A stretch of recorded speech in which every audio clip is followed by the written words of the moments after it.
So I'm Michaelk Fairman from On Air on Soaps, and today we have a very special video interview chat with probably my most favorite actress ever on daytime soap operas, and she knows that. I'm talking about Jeanne Cooper, who's with me today live in New York while I am out here in Los Angeles. And via the internet, we are able to bring you this very special video interview chat. And Jeanne, this is the big day, the release of your memoir, Not Young, Still Restless.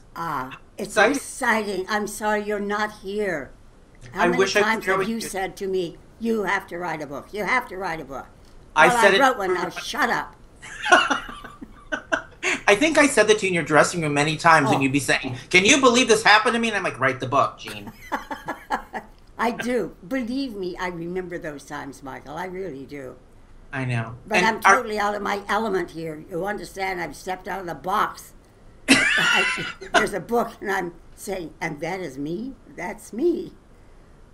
You have to be pinching yourself today, though. This has to be a great accomplishment. You've got a book out Yeah, on your life. it's incredible. No, I never thought I would do it. I know. Because you really believed me when I said, what would I have to say? I have so much, I'm going to write a library full after this.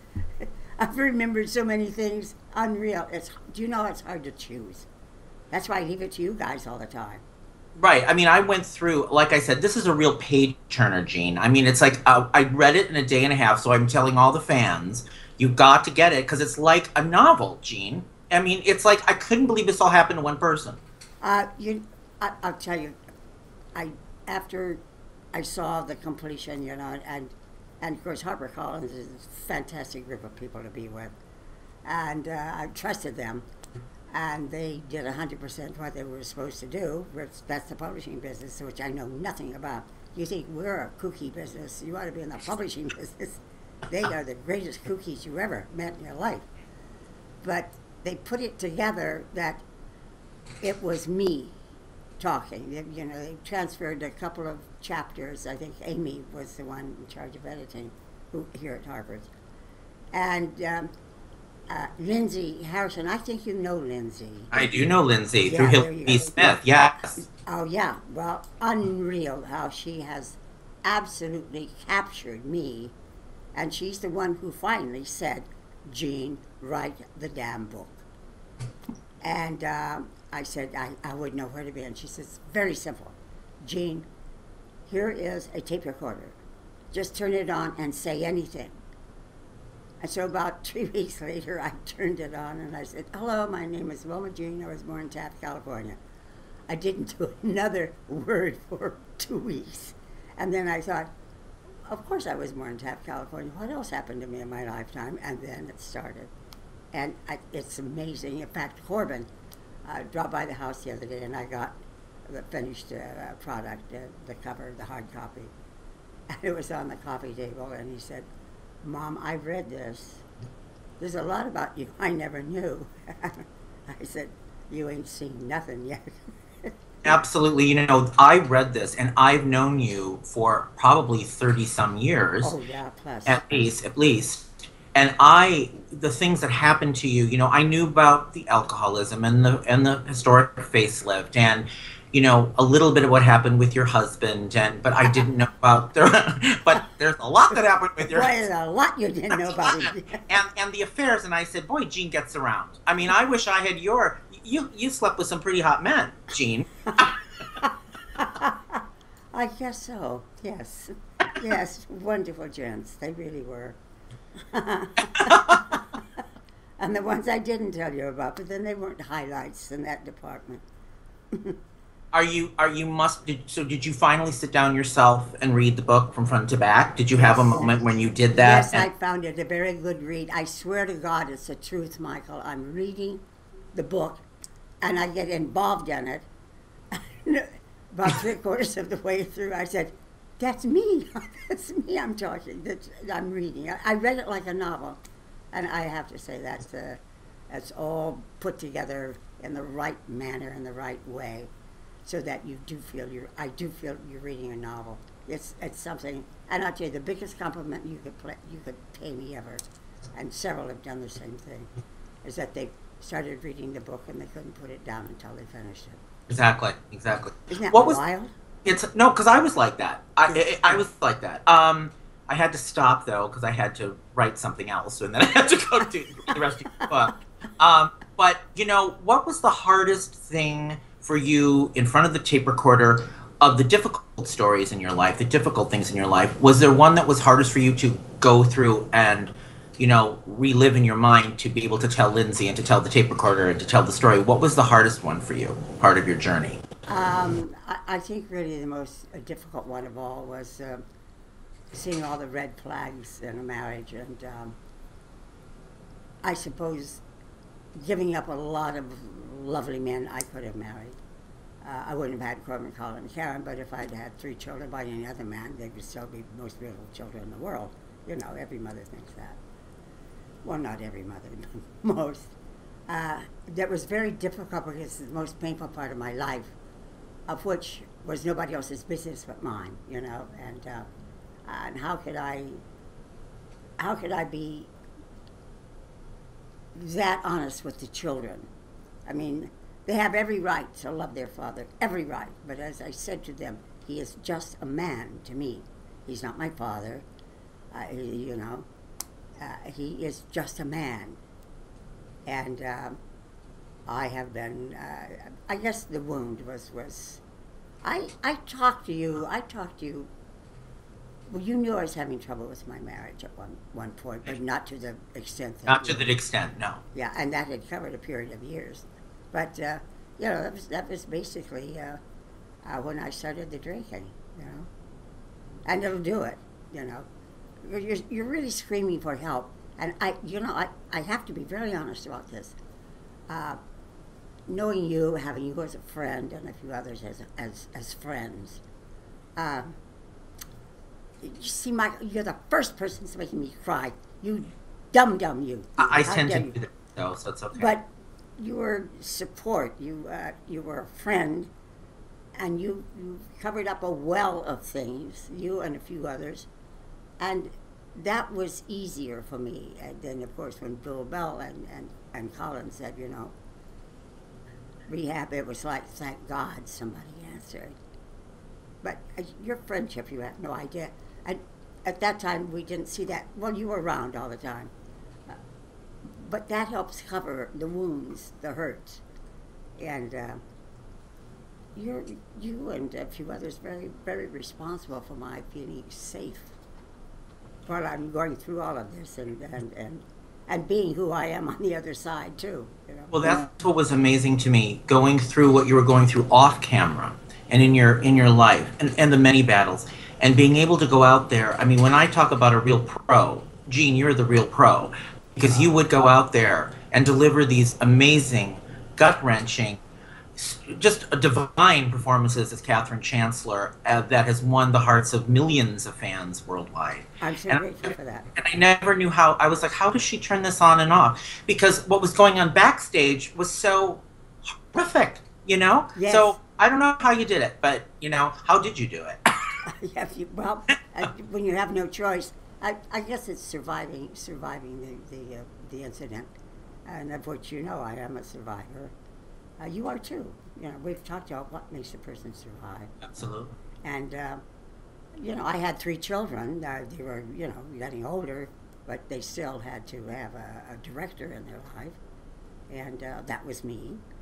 And you know, I would have my lows and that sort of thing, but we survived it, you know. And thanks to you and a few others with tremendous love and support of me as a person, I couldn't let myself down.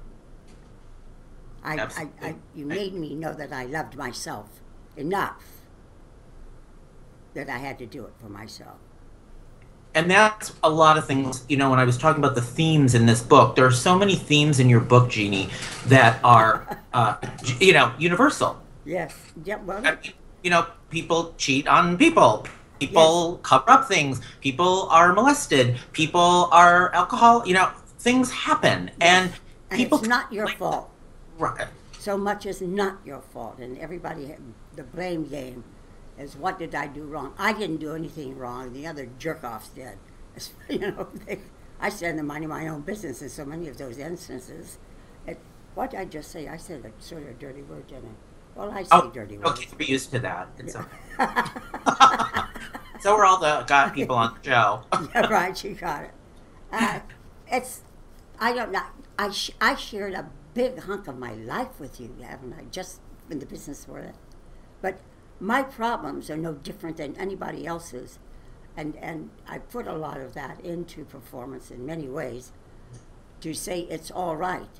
It's all right to fail. It's all right to sometimes think you're the victim. It's all right for your highs and your lows. But the most important thing is to come out of it with a greater love for yourself because you didn't play the victim. It was a happening in your life and it was solved, and everybody's life is just about a split second in the journey that we're all here, you know, serving sentence, as it were, in many ways. It was coming out of every one of those instances, liking myself a lot better and getting stronger and stronger and stronger all the time and believing in what I believe in and being honest about it. It's other than that point, and I wasn't lying about my life at all. I just wasn't saying anything about it. That's all. Right.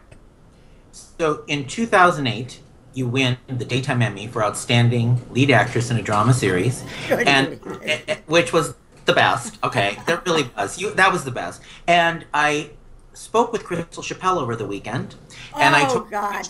I told her what you said in our interview about the lovely things you said about her, and she said, "Well, right back at Jeanne.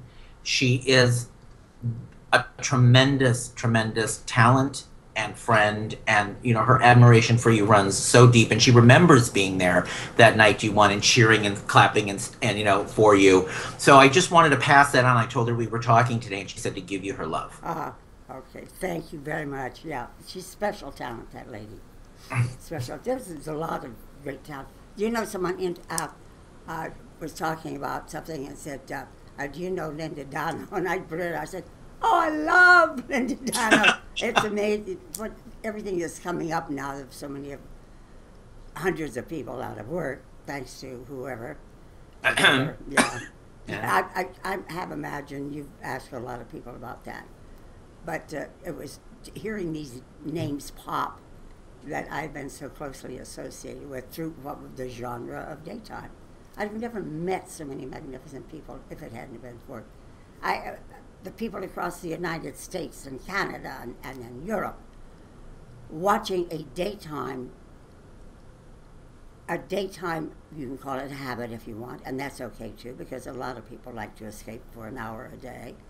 And through this genre, which I had no idea, I mean, in one day, we are viewed by more people than some of the most successful motion pictures. It takes a year for that amount of people to see it in a movie house, to see that picture. We do it in one day. Somehow, it is, and I've said this, and it's my true belief, it isn't the fact that the genre is just going off the air. The genre has been killed. You know, it's a murderous situation as far as I'm concerned, because it's taken away an emotion. You are entitled to feel something. And if that daytime show is doing it for you, no matter which one it is, you're forming a relationship with another family. You're feeling relaxed. If we're portraying what you may be going through in your life, and it's some solace, what have you. It's an emotion. We're sort of a healing power. We get people involved in us, and it takes away from their daily, sometimes monotony, depression, name it, whatever it is. We've done a tremendous amount of good work in healing and alcoholism, cancer, heart attacks. Those are done in sort of an overly fashion, but we've made our marks. I cannot tell you what just having the facelift. Forget people getting cosmetic surgery, people who responded, who were afraid to have anything done, and they had corrective jaws, muscles restored, to what whatever impact it was that gave them the courage to do it. If Catherine Chancellor did it, which means I was behind it, if Catherine Chancellor could do it, for whatever reason, I thank God that the impact was enough. People came in and got certain things done that would have hindered them all their lives and kept them from doing certain things or thinking certain things for the rest of their lives. I'm so grateful that Jeanne Cooper decided to have her face lifted. Her gravity was screaming. And I wasn't going to fall to my knees with it. So I'm so proud of that. I'm so proud of the alcohol, although I sobered up Catherine Chancellor, and then she turned around and caused me to drink. Then she sobered me up, as it were, in many ways. I can't tell you how many chips people have come up to grab my hand and say thank you so much. People who, in and out and back and forth from rehab to not even giving up, becoming clean and sober. For whatever reason, I don't care. I don't care. But if they say, thank you, you helped me out of it, I'll be like Corbin. He said, a compliment paid him the other day, and he said, I'll take it. Yeah, I'll take that, and I take it. I take it with tears in my eyes. Darn you. I know. It's okay, but this is what's the truth. This is what who you are. This is what makes you so special. You're gonna make me cry now, Jeanne. See, I know, but if somebody betters their life because of something I've done, my God, I can't. I don't want to take credit for it, but then when they say to me, because of you I did this or I whatever, and it turned out good and it restored, what more could you ask for in life than to be part of that? Absolutely. Is that what my mission is? Is that my journey here? We're just a speck on this planet. You hardly think anything you do that you notice. I'm just grateful to whatever higher power caused it and chose me to do it for what I do, and how many people's lives have been affected by it.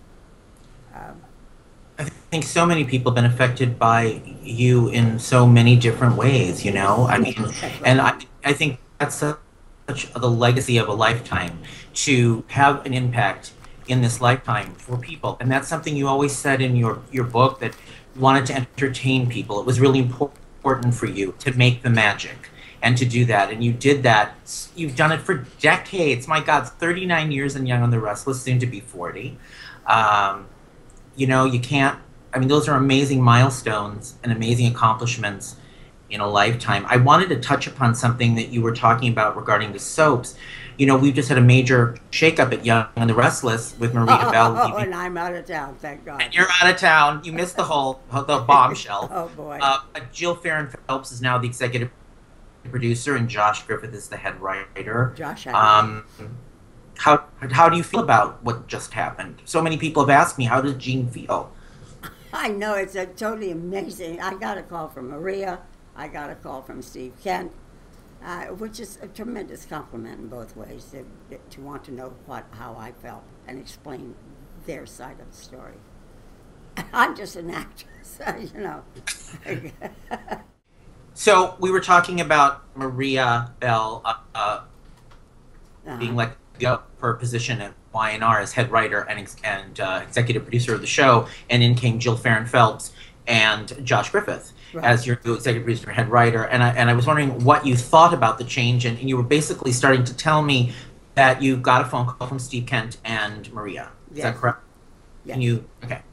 I got the phone calls, and as I said before, I was honored the fact that both people would call it. As Steve Kent, a lot of people don't know, he's our senior executive producer.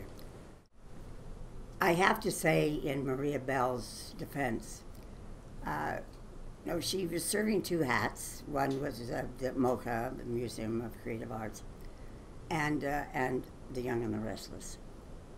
And I had a great sense of where the show was, having, Bill Bell as a father-in-law and learning, writing under his umbrella. But the thing of it is, with the art world, it was going down, and she, as chairwoman of the committee there, was very beneficial in turning that around and having the museum at least existing for the moment.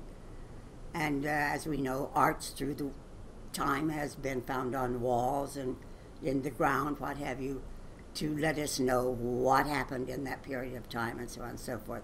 Very much so, and they're very, very involved in arts for children still in schools and that sort of thing. Now that's a very important position.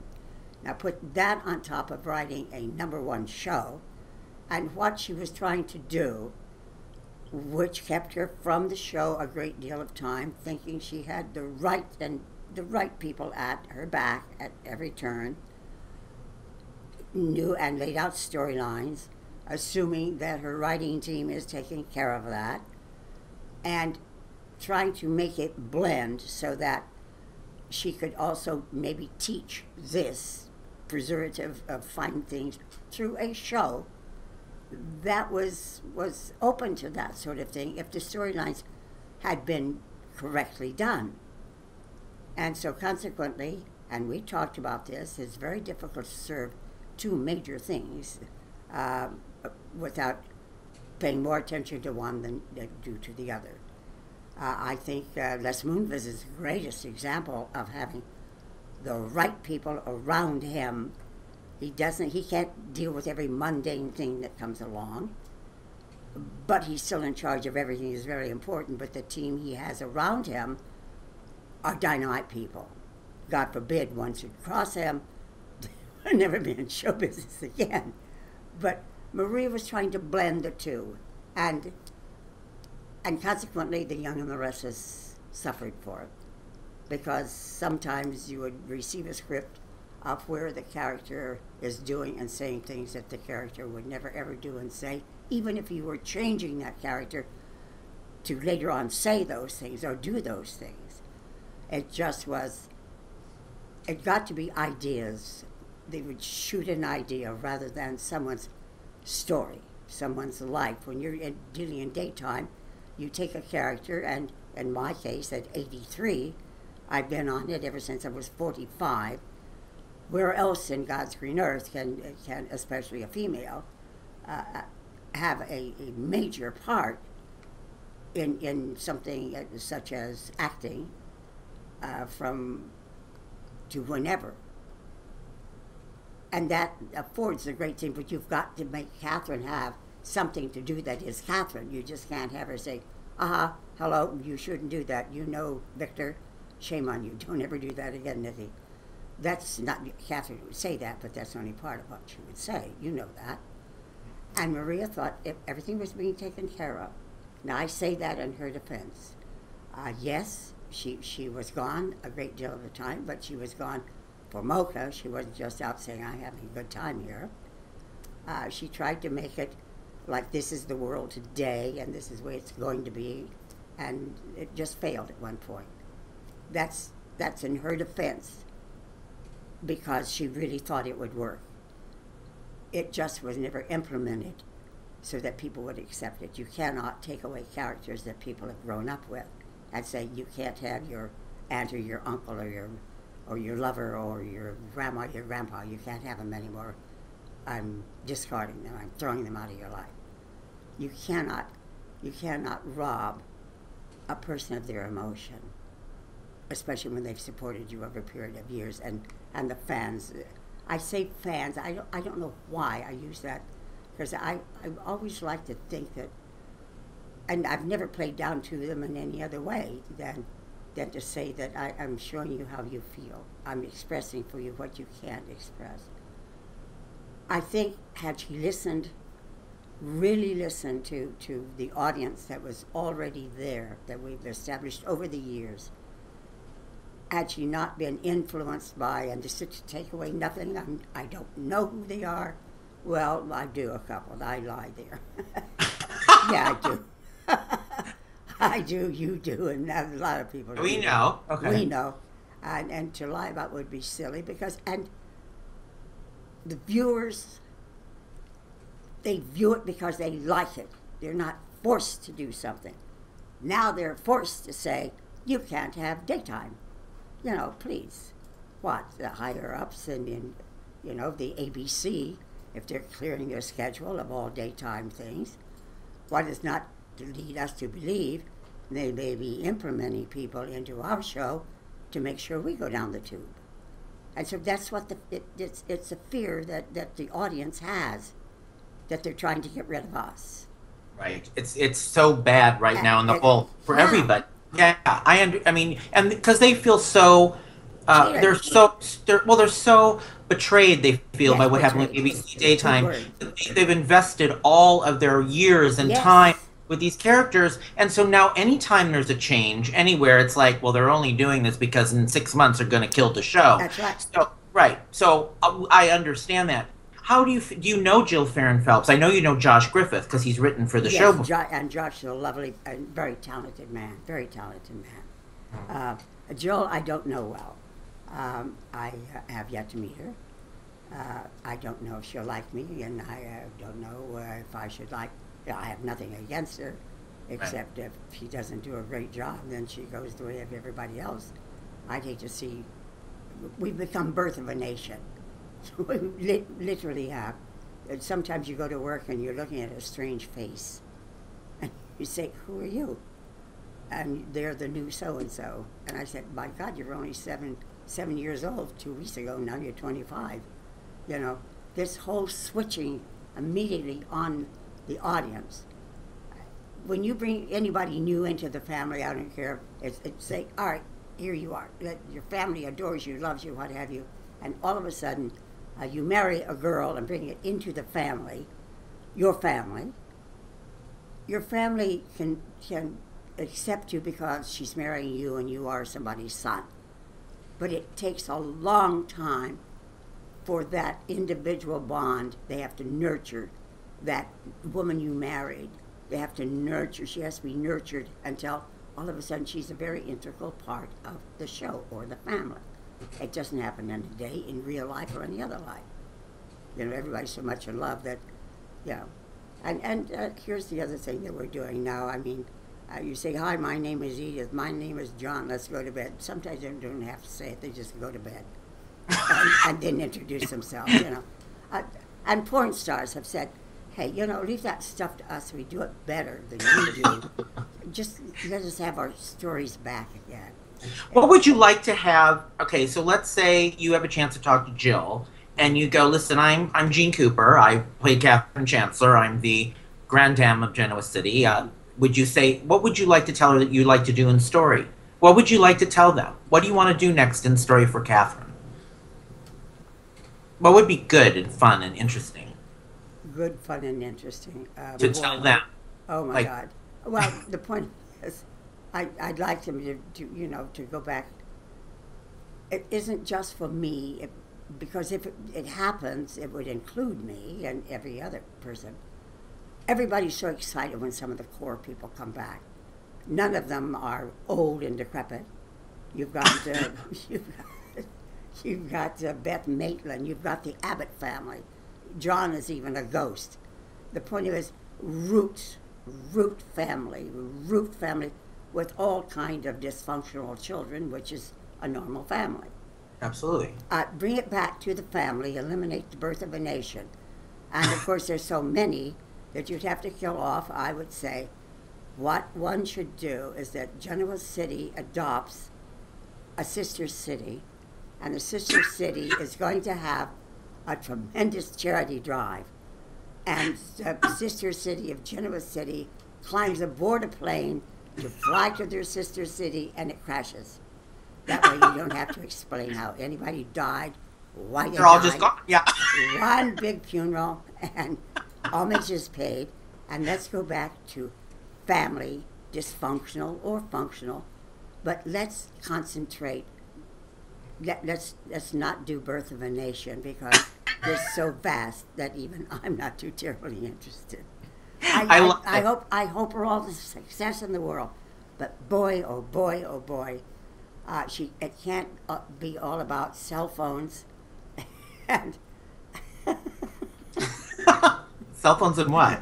Cell phones and sex. Pardon me just a moment. I'm finishing up on Sharon here. I'll be with you in just a minute. Well, Jeanne, I have a bunch of questions Oh, I from bet you fans do. of yours around the globe that have I told them we were doing this chat today and to submit your questions, and I would pick some of the best ones to ask you. All right. And so I have some to throw at you, and I'd love to hear your response. This is from Richard in Milwaukee, and Richard asked, he loved it when Catherine referred to the glass of liquor she had next to her as, quote, old friend. Is that something that Jeanne added to the dialogue after her own battles with alcoholism? Yeah, I think that, yeah, I think I, Because I know you say old friend a lot of times when you look at the bottle, yeah, right? I think that was my vernacular that was put in. I think I was responsible for that. If not, it was a very good writer. It was Bill Bell. No, he had passed on. Bless his heart. Oh. um, this is from Mark in Staten Island, New York. When I hear phrases such as "Dear God in Heaven" or "The Duchess," I know Catherine Chancellor is on my television screen. Are all of these distinctive phrases ad-libbed? John Convoy liked that. No, Bill Bell gave that a special name for Brock to call his mother as Duchess. Right. And he still does every once in a while when he comes in for, appearances, we'll say Duchess. And of course, there's a word that everybody likes that some like Mrs. Chancellor, some like Mrs. Catherine. C. Mrs. C. Yeah. Mrs. C. Oh, yeah, that's a big one. Yeah. Yeah. I forget who it was called me Mrs. C. It wasn't Esther? No, No, she's the one who gave me the name Mrs. C because she wanted to be different. I'm so used to it, and it's the one special thing she brought to it. And somebody said Mrs. C about something, and I said, please don't call me that. And they just, the actor looked at me, and this was during a take. We were shooting this. I said, please don't call me that. I'm Mrs. Chancellor. Yeah, this actor, the actor looked at me like, is that a cue line that I forgot maybe? And I just looked at him, and it was when he said, all right then, Mrs. Chancellor, blah, blah, blah, blah, blah, blah, blah, blah, blah. So that was the reason. She brought that. That's her own special name. Well, the Duchess, when Beau would say it. I love that name. I love that. And I know, and since you talked about your affair with Beau in the book, when he still says it, does your heart melt? Well, it has a special meaning, sure. Of course it does. Right. Rayanne from Niagara Falls, Canada asks, is there a storyline that you wish you could erase from YNR history and that you regret the most? I don't regret anything Catherine has ever said or done or played other than stand in the corner and say nothing. That really gets to me. Catherine does not stand in any corner and say nothing. She is either in a corner for a purpose or she's not there at all. Chantal from Montreal, Canada, asks, who does Jeanne feel is the love of Catherine's life? Ooh, wow. That's a good one. I think the storyline, the love of her life. I started to say the love of my life. I know his name. See, there you get us mixed up. Yeah. That's where one takes on the other. I guess Quinn Rediker. Rediker, really? Who played Rex. The storyline was funky and funny the way it got there. The audience adored it, loved it. And the joke was on Jill at last, who thinks her Visa card would get him married to me, and then, or not married, and at the last minute say, haha, it's a ruse of some kind. But Quinn has such a magnificent way. First of all, he knows women, so consequently, and great dialogue was being written, just great moments for the two of them, that so many men and women could identify with her. There was such an identification because it's that thing of where you, when you're in love, to be in love, to love someone is the easiest thing in the world because it's your basic nature to love. But to fall in love means you can hold hands and not say a word and have a tremendous conversation. And it doesn't take away from one or the other, and you're two separate human beings, although you're married, kind of thing. Quinn was that. I mean, Catherine could look at him and she said, I will never agree to that. And he'll say, what? What did I say? What did I say? Catherine, yes, I just said I ride a motorcycle, and let's go out to dinner. All right, but I mean, it's ridiculous nonsense about a motorcycle, for heaven's sake. And of course, he drives up in front of my mansion on a motorcycle with an extra helmet. And he said, climb on. And Esther is saying, oh, do it, Mrs. C, do it, Mrs. C. So I get on the back of a motorcycle, and Catherine is saying, my life is over. I'm beginning to stoop this low to go to dinner on a motorcycle. She didn't find it exciting, but she found it courageous, the fact that she would get on a motorcycle. You like being on the motorcycle, Jeanne. I know it. Okay. So this is from Philip. Philip asks, could you ask Jeanne which of the actresses was her favorite Mac who played her granddaughter? She is he's saying, I know she's a very classy lady, but he'd love to know. Do you think somebody played Mackenzie more embodied the character? Taking away nothing from the ones who have played, again, giving them their due, very, very individual ladies. I think Ashley Basham nailed the part. She was tough but soft, individual but condescending. I think Ashley Basham nailed the part. It took the audience a long time to love her, but if she was nurtured within the show, within Catherine's ability, and she became a staple for the audience. And then it became a joke when they just kept, massive tryouts for the part of my daughter, playing him 6 months at a time. And the last one was very good, but again, we had no scenes together. I mean, they introduce it, and then it's all of a sudden everybody disappears and goes somewhere else, and gets in another set of troubles, and so on and so forth. But Ashley Basham nailed the part. She nailed it. It belonged to her. Larry from Philadelphia asks, how eerie was it a few years ago when Y&R killed your character and then you had to watch your own funeral service? What fun. What fun. Such fun. And people have done this strangely enough. Do you know how many people will disappear and say they're dead?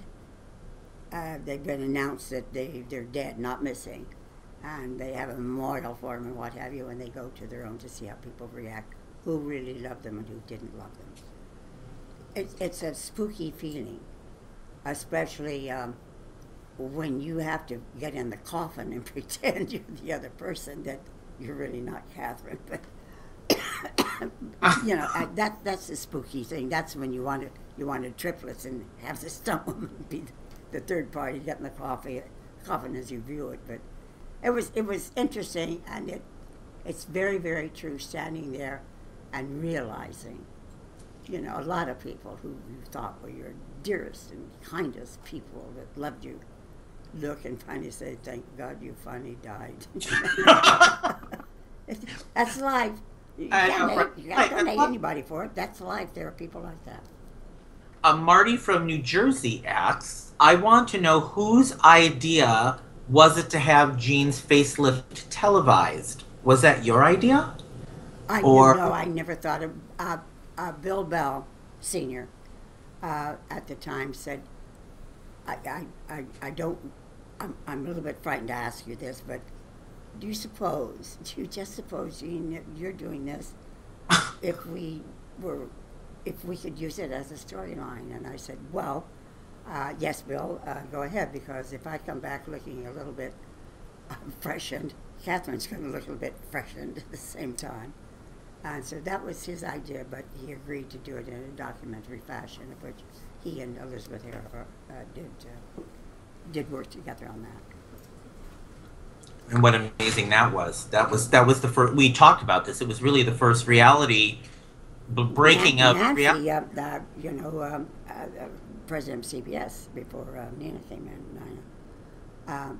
Reminded me of that as some picture taking, whatever. And she said, "You do know, Jeanne, you did the first reality show."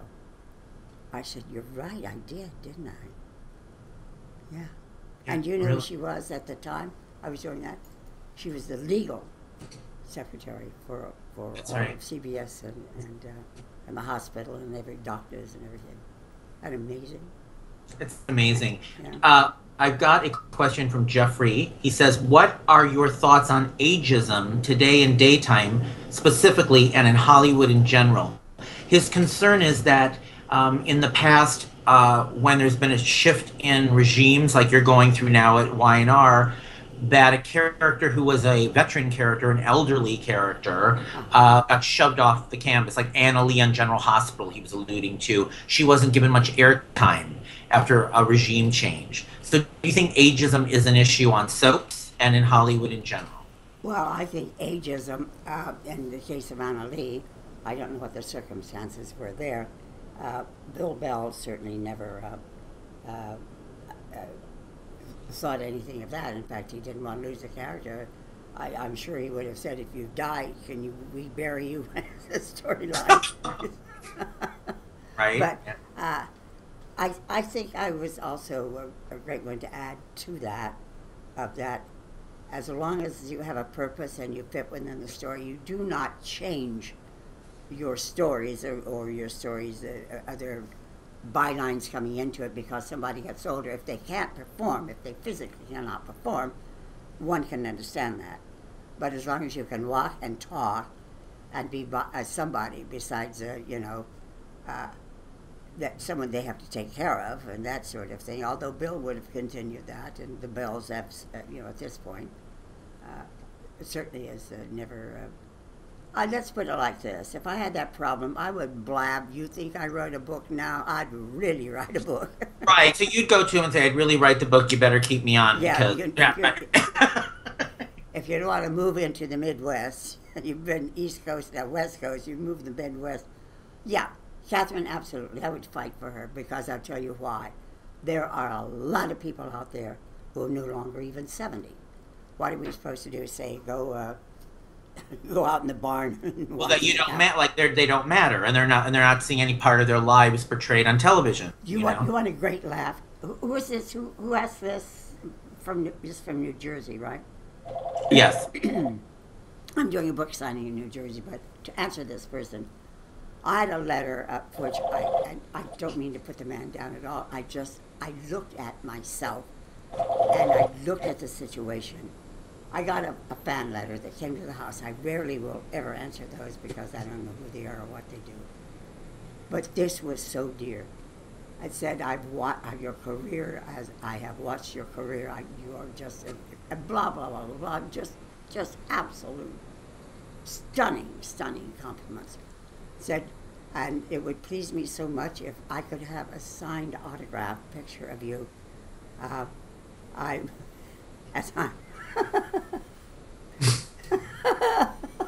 What?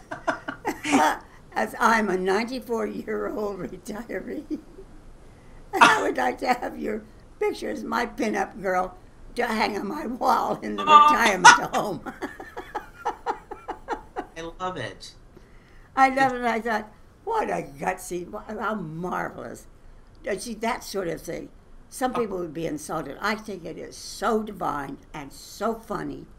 It's hysterical, if nothing else. You do keep older people around just for laughs once in a while, But So you're going to be a pinup girl now, which is just good. In a retirement home. In a retirement home, no less. See, look what's happening because of the book. Oh, God. Barbara from Atlanta says, I'm a longtime viewer, and I was really surprised with the storyline revealing that Kay and Jill were related. The subsequent scenes when the two worked to establish a mother-daughter relationship seemed inane to me given their history. Even though writers have undone their biological connection, the characters do not seem to have recovered. Jill and Kay were always at their best when they were scheming against each other, a situation that logically grew from their early years on the show. The interaction between the characters since the mother-daughter storyline is odd, and the writers don't seem to really know what to do with them. I have not understood the dynamics over the past few years. Can you tell me what are your thoughts on how the story has changed, and what is your impression of the current relationship between Jill and Kay? It sucks. Ditto.